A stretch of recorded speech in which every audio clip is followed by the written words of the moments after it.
All right, we're getting ready to turn this thing out. Baby shower time. Lay back. Woo! Until the feel that heat. And we can ride the boogie. 23 years old, just starting her life. She had a 1-year-old son. She had a 3-year-old daughter. They both were laying in the bed with her when this happened. By the grace of God, they didn't get hurt. But someone came and shot. We know who you are. We are going to seek justice.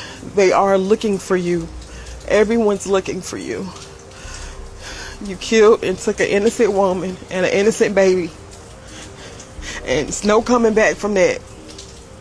She was a blessing to my family. She was a blessing to so many people. She was very well known, beautiful. She was a beautiful girl, beautiful inside and out. June 16th, 2026. Just before sunrise, while most of DeKalb County was still asleep, a series of gunshots shattered the quiet outside an apartment complex in Decatur, Georgia. Inside one of those apartments was 23-year-old Shakiya Pridgen. She wasn't out late that night. She wasn't expecting danger. In fact, she was focused on something completely different. In just a matter of days, she was expecting to give birth to her baby boy. Family members say she had recently celebrated her baby shower. Loved ones had gathered around her, bringing gifts, sharing laughs, and preparing for the arrival of a child who would soon join the family. It should have been one of the happiest periods of her life. Instead, it would become her final week. According to investigators, gunfire suddenly erupted into the apartment during the early morning hours. The violence unfolded so quickly that there was little time to react. Within moments, emergency calls began pouring in. First responders raced to the scene, and doctors would soon be fighting to save not one life, but two. By the end of that morning, Shakiya Pridgen was gone. So was her unborn son, Karen. The tragedy immediately sent shockwaves through the community. How could a young mother, just days away from welcoming a child into the world, become the victim of such a brutal attack? Was this random violence? Was she the intended target? Or was there something far more personal behind what happened that morning? As investigators began piecing together the evidence, a troubling picture started to emerge. This wasn't just another homicide investigation, because authorities would soon arrest a suspect they believed was connected to the case. And as details slowly surfaced, the questions only became more disturbing. Who was Shakiya Pridgen beyond the headlines? What really happened during her final hours? And what led to a tragedy that left an unborn child and his mother dead before the sun had fully risen? This is the case of Shakiya Pridgen, a young mother whose future was stolen in a matter of seconds, and a story that continues to leave a grieving family searching for answers. Some cases don't stay quiet. They echo. Welcome to True Crime Diaries. Real cases, clear timelines, no noise, just facts, evidence, and the truth we can actually trace. If it happened, we document it. Subscribe and follow the story behind the headlines. In many criminal investigations, public attention often centers on the circumstances of a person's death. Headlines focus on arrests, court filings, evidence, charges. Yet those details tell only part of the story. To truly understand the impact of this case, it's necessary to look beyond the investigation and examine the life that existed before it. For friends and relatives, Shakiya was not defined by the events of June 16th. She was a young woman navigating adulthood while caring for the people who depended on her most. At 23 years old, much of her daily routine revolved around family responsibilities. Those who knew her described someone whose priorities were firmly rooted at home. Her world largely centered around raising her children and preparing for the next chapter that was quickly approaching. That chapter was motherhood once again. Only this time, anticipation seemed especially high. According to those closest to her, she spent much of her time getting ready for the arrival of a baby boy. There were plans to make, items to organize, milestones to look forward to. The ordinary moments that come with preparing for a new addition to the household. For many parents, those final weeks before childbirth carry a mixture of excitement and nervous energy. Loved ones say Shakiya was experiencing those same emotions. She wasn't looking backward. She was looking ahead, thinking about what life would look like once her son arrived, thinking about introducing him to his siblings, thinking about the future. That future now had a name, Karen, a child whose life had not yet begun, but who was already deeply loved by members of his family. Relatives would later speak about the excitement surrounding his expected arrival, the conversations, the preparations, the dreams attached to a little boy they had not yet met. Those memories would eventually take on an entirely different meaning. What once represented hope would become painful reminders of what had been lost. But nobody knew that at the time. In the days leading up to the tragedy, life appeared to be moving forward. Family gatherings continued. Plans remained intact. The focus remained on celebrating a growing family. And nowhere was that sense of optimism more visible than at an event held just days before everything changed. An occasion intended to mark a beginning. A gathering filled with smiles, photographs, and well wishes. A celebration that would later become one of the final cherished memories shared with Shakiya. The baby shower. Just a short time before investigators arrived at the apartment complex, before crime scene tape surrounded the property, and before news crews began reporting on the tragedy, there had been a very different atmosphere surrounding Shakiya's life. One centered on celebration rather than sorrow. Gatherings like baby showers often serve as milestones. They bring together relatives, close friends, and supporters to recognize an important transition. For Shakiya, that occasion represented something deeply personal. It was a chance to share her excitement with the people who mattered most. According to family members, loved ones came together to celebrate the upcoming arrival of baby Corinne. Photographs captured moments of happiness. Gifts were exchanged.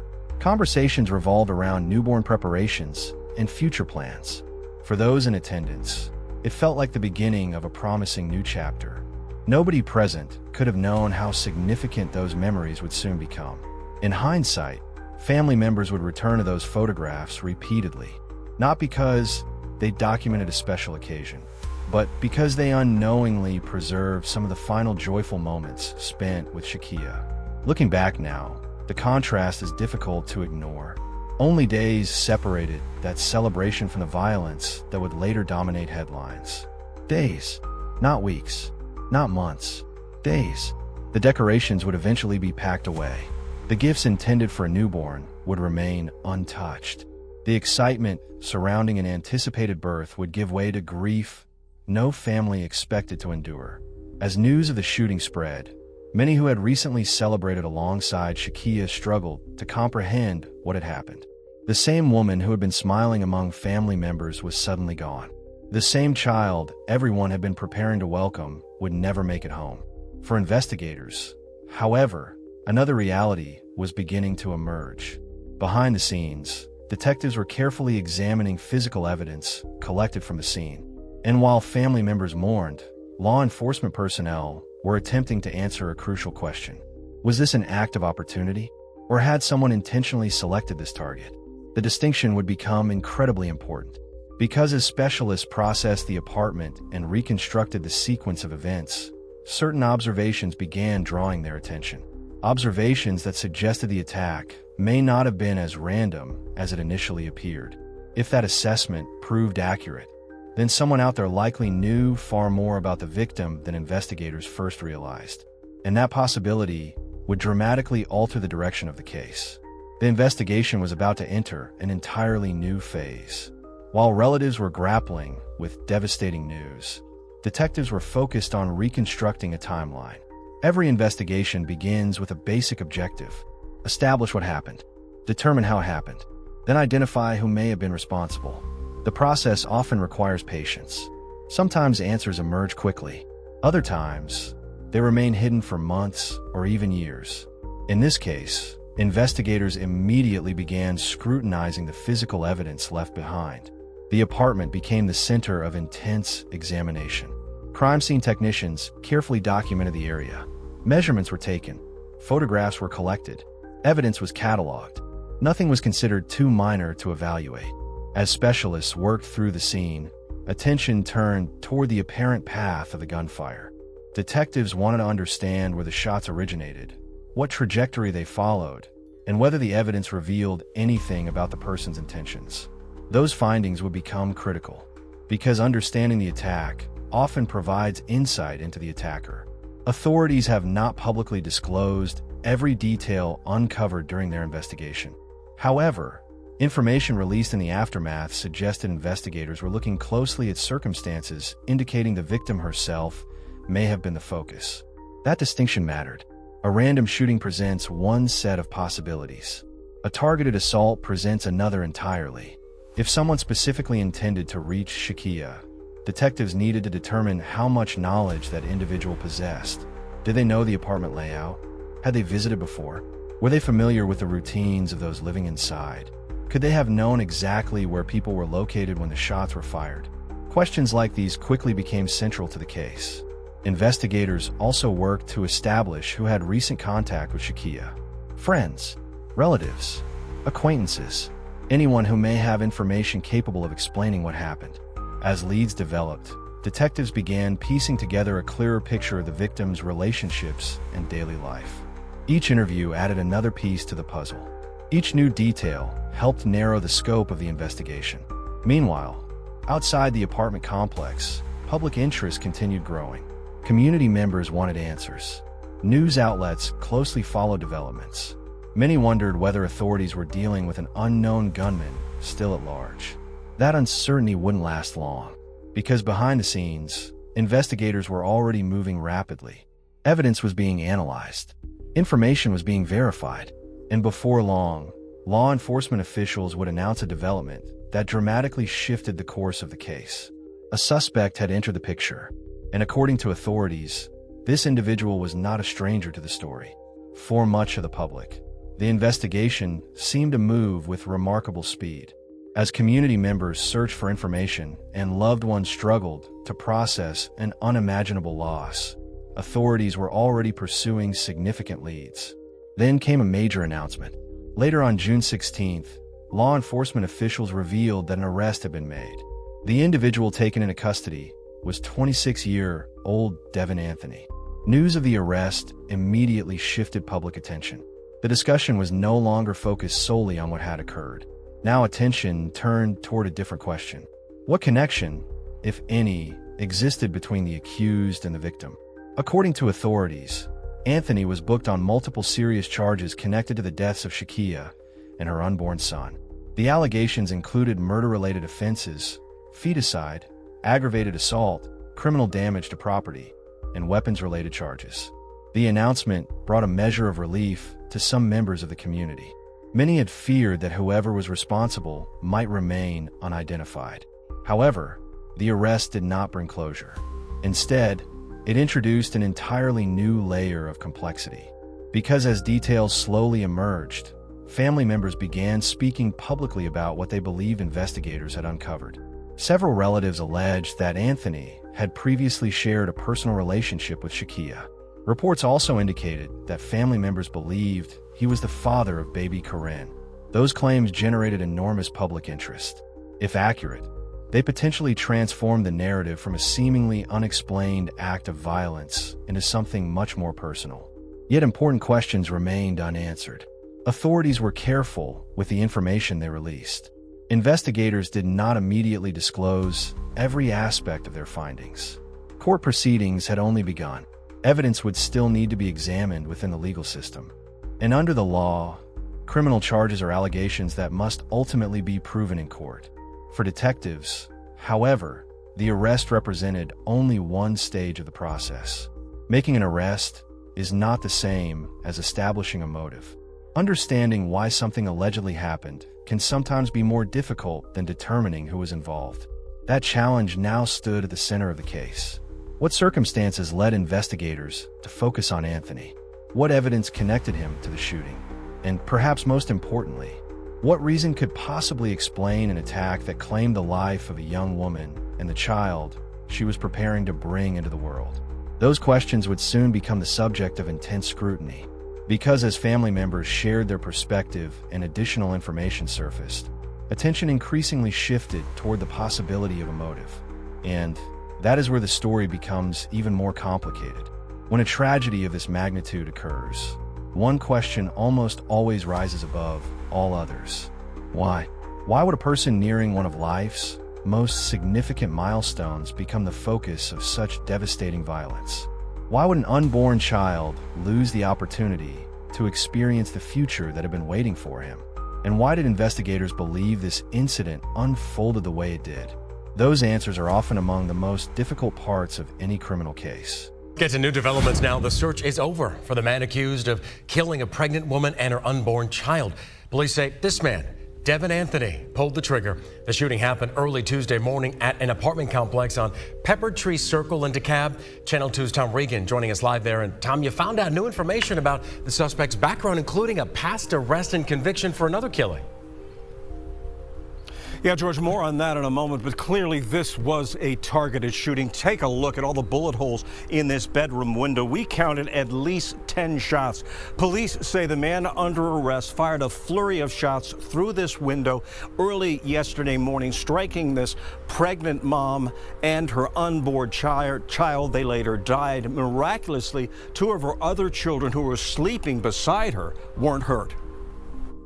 He was a loving, sweet, caring person with a good heart, and somebody took the life of somebody. That somebody, police say, is Devin Anthony. The 26-year-old arrested Monday night made his first court appearance. He's charged in the shooting deaths of 23-year-old Shakiya Pridgen and her unborn son. The victim's mother tells us Anthony was an ex-boyfriend of her daughter and the father of her now deceased unborn child. I want the world to know that somebody took a blessing from all of us. Channel 2 Action News has learned authorities revoked Anthony's probation in February after he failed a drug test. Documents we obtained show a Fulton County grand jury indicted Anthony in September of 2021 for murder in the shooting death of a man. Another document shows he later struck a negotiated plea deal under Georgia's First Offender Act, which reduced the murder charge to manslaughter.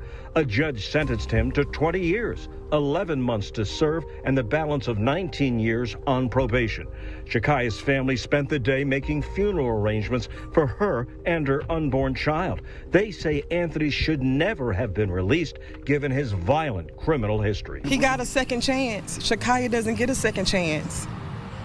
And he shouldn't be allowed a third to do this to somebody else. He shouldn't have never been let out. I don't understand. If you murder somebody, you just get probation.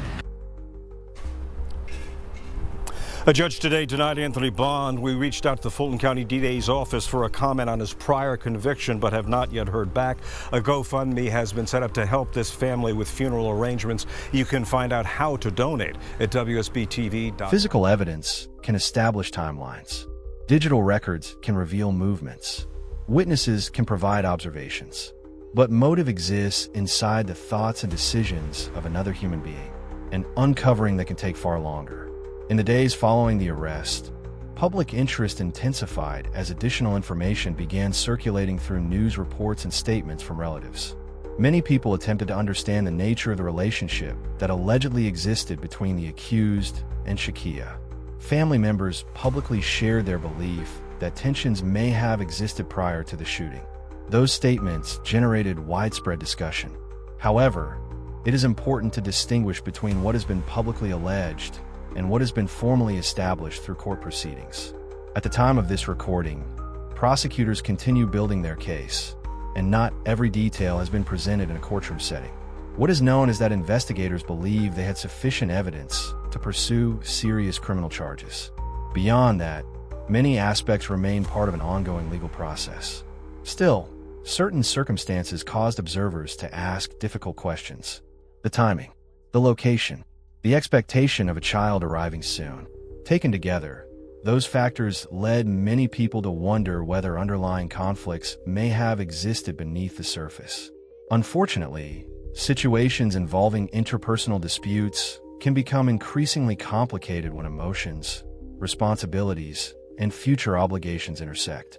Whether any of those factors played a role here remains a matter for investigators and the courts to determine. For the family, however, legal distinctions did little to ease the pain. They weren't focused on theories. They weren't focused on speculation. They were coping with a loss that had permanently altered the course of their lives. While the public debated possible explanations, relatives were facing a much harsher reality. A seat at future family gatherings would remain empty. A newborn's first birthday would never arrive. Milestones that should have been celebrated had instead become reminders of absence. As legal proceedings continued, another dimension of this tragedy became impossible to ignore: the lasting impact on the people left behind. Because beyond the headlines, beyond the investigation, and beyond the courtroom, there were children, parents, siblings, and friends attempting to move forward after experiencing an unimaginable heartbreak. And for them, the consequences of that morning would extend far beyond any verdict. After the initial shock of the incident began to settle, the reality of what had been lost became increasingly difficult for those closest to Shakiya. What remained was not just grief, but a permanent absence that reshaped daily life for everyone connected to her. Those who knew her were now forced to adjust to a world where she no longer existed. Phone calls went unanswered. Plans were left unfinished. Future conversations would never take place. For her immediate family, the impact was especially severe. A daughter had been taken. A grandchild never had the chance to survive beyond the hospital. And 2 young children were left to grow up without their mother present in their lives. In moments like these, families often try to find ways to hold on to memory. Photographs become more meaningful. Old messages are revisited. Stories are retold repeatedly in an attempt to preserve what once was. Community members also responded to the tragedy. Support gatherings were organized. Candles were lit. Names were spoken aloud in remembrance. These acts did not erase the pain, but they created space for collective mourning. At the same time, legal proceedings continued to move forward in the background. Court documents, hearings, and procedural steps formed the structure of the case as it progressed through the justice system. However, for those grieving, the legal process felt distant compared to the emotional weight of loss. Justice, while important, could not replace what had been taken. It could not restore the future that had been planned, and it could not bring back the voices that were now silent. Children who had once depended on Shakiya were now adjusting to a life defined by absence. Family members stepped in to provide care and stability where they could. Yet no arrangement could fully replicate what had been lost. Every milestone moving forward would now carry a different meaning. Birthdays, holidays, ordinary days. Each one would be experienced through the lens of memory rather than presence. As time passed, the community continued to reflect on the broader implications of what had occurred. The case became more than a single investigation. It became a reminder of how quickly circumstances can shift and how deeply violence can alter multiple lives at once. Even as attention from the public eventually begins to fade, those directly affected remain connected to the event indefinitely. For them, the story does not end with an arrest or a report. It continues in the everyday reality of living with loss. And as the case moves toward the next stages of the legal system, one final question remains at the center of it all. What justice will ultimately look like when the process reaches its conclusion? As the investigation progressed beyond the initial shock phase, the focus gradually shifted from emergency response and early arrests toward formal legal procedures. What began as a rapidly unfolding homicide case has now entered the slower, more structured pace of the court system. At this stage, the accused remains in custody as prosecutors prepare their presentation of evidence. Each side is expected to examine forensic findings, witness statements, and any additional material gathered during the investigation. Court hearings will ultimately determine how the case proceeds, including what evidence is admissible and how the charges are formally addressed. Public records indicate that the allegations involve serious felony counts tied to the deaths of both Shakiya and her unborn child.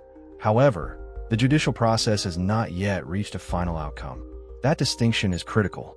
In criminal proceedings, accusations alone do not establish guilt. A verdict can only be reached after full examination in court, where both prosecution and defense are given the opportunity to present their arguments. Until that process is complete, the case remains unresolved in a legal sense. For investigators, much of the work may already be complete. Evidence collection, scene reconstruction, interview compilation. These elements form the foundation of the prosecution's case file. But for attorneys in the court, the focus now shifts toward interpretation and legal argument. Here at 5:30, the man accused of killing a mother pregnant with his own child appeared today before a judge. 26-year-old Devin Anthony is accused of shooting 23-year-old Shakiya Pridgen several times while she slept in her DeKalb County home. Atlanta News First, Tracy Ann McPeer joins us live from DeKalb County Magistrate Court. So Tracy, what happened at the hearing today? Well, Anthony didn't speak at his first appearance, but I spoke with Shakiya Pridgen's family after, and they tell me this is the first step of justice moving forward. Justice for Kaya! Just one day after Shakiya Pridgen's family shouted justice for Kaya, 26-year-old Devin Anthony had his first appearance in DeKalb County Magistrate Court. And we all had her back 100%. And he took a blessing from us today. Anthony is facing a number of charges, including malice murder and feticide for the shooting death of Pridgen and her unborn son, Kyron, who is due to be born next week. Her family tells us Pridgen and Kyron were shot through an apartment window while sleeping in bed next to Pridgen's other young children early Tuesday morning. And Atlanta News First has discovered this is not Anthony's first arrest. Back in March of 2021, Atlanta police say Anthony killed 58-year-old Ronald Barner. He was arrested 3 months later in June, then negotiated a plea deal in November of 2024. He only served 11 months of a 20-year sentence. The other 19 years and 1 month became probation. Anthony was released in October of 2025. Court records show Anthony then tested positive for THC last December, which violated probation, and he was arrested, then was released again 2 months later in February of this year. Anthony then was arrested again on Tuesday for Pridgen's murder. Her family tells me they will get justice for Shakiya and Kyron. You just don't know how strong this family is together, how much we done lost. This will not be the last time you hear from us. Her family tells me they will be at every court hearing until they see this through. Well, behind me is the jail where Devin Anthony is being held, and tonight Shakiya Pridgen's family tells me that they don't understand how he was out on the streets in the first place. They say a law that they just learned about this week, Georgia's First Offender Act, allowed a man who was charged in a previous homicide case to be out on the streets. Tonight they shared their grief, their frustration, and their demand for change. Feels like a puzzle, and I'm missing pieces. I miss her. I want her back. I'm not supposed to be burying my daughter. My daughter's supposed to be buried. Shakiya Pridgen's family is grieving. The 23-year-old mother of two was 40 weeks pregnant when investigators say she was shot and killed inside her DeKalb County apartment. I wish I could turn back time, because if I heard the gunshots and I knew it was my baby, I would have got up and ran faster. Verdina Scott rushed to her daughter's apartment after hearing gunshots from her own home and performed CPR in a desperate attempt to save her life. Investigators say 26-year-old Devin Anthony fired 11 shots through Pridgen's bedroom window, hitting her once in the stomach and twice in the shoulder. I just want justice for her. Now, as the family tries to process what happened early Tuesday morning, they're also asking how the man accused of killing Shakiya and his own unborn son was free in the first place. You willing to kill your own child. You'll kill anybody. You don't have a heart. You're just a menace to society. He shouldn't have been let out to be on the streets in the first place. How do you murder twice? Somebody dropped the ball. The system failed us. Court records show Anthony was previously charged in 2021 for a fatal shooting in Fulton County, but that case never went to trial. Instead, he took a plea deal pleading guilty to voluntary manslaughter and received first offender status, a legal provision that allows some defendants to avoid a conviction on their record if they successfully complete their sentence. Records show Anthony later violated probation but remained on first offender status. Felonies Shouldn't get first offenders. The family says their focus now is honoring Shakiya's memory while raising the two children she leaves behind. You won't get away with this. In DeKalb County. He won't get away with this. Justice for Kaya and justice for Kyron. Meanwhile, outside the courtroom, public attention has begun to move on to other headlines. Yet for those directly affected, there is no such shift. The absence created by the events of that morning remains unchanged. family members continue to navigate life while awaiting further developments in the justice process. Some seek closure through accountability. Others focus on healing in private. Both paths exist simultaneously, shaped by personal coping and circumstance. As this case continues through the judicial system, the outcome will eventually be determined not by speculation or public discussion, but by evidence presented under legal standards. Whatever conclusion is reached will mark the final chapter in a process that began with a single violent moment before sunrise. And while the courts will eventually provide a ruling, the human impact of what occurred will not be measured in verdicts alone. It will be carried forward by those who lived through it, long after the case file is closed. As the legal system continues its process, attention naturally shifts toward what resolution the courts will ultimately reach. However, for many people following this case, the most lasting impact extends far beyond procedural outcomes. What remains is the story of a life interrupted at its most hopeful stage. A young woman preparing for motherhood, a family anticipating a new arrival, and a moment in time that altered multiple futures in an instant. In cases like this, the public often remembers dates, locations, and charges. But those closest to the situation remember something different. They remember personality, habits, conversations, small everyday details that never make it into official reports. Those memories become the only way to preserve what can no longer be experienced directly. As time moves forward, the emotional weight does not disappear. It simply changes form. Grief becomes quieter, more personal, less visible to the outside world, yet still present in daily life. For Shakiya's children, the future will unfold without her physical presence, but surrounded by the influence of what she represented to them. For extended family members, adaptation becomes part of their routine, even while remembrance continues. And for the broader community, the case serves as a reminder of how quickly circumstances can shift without warning. While the justice system will eventually deliver its conclusion, that outcome represents only one part of the broader reality.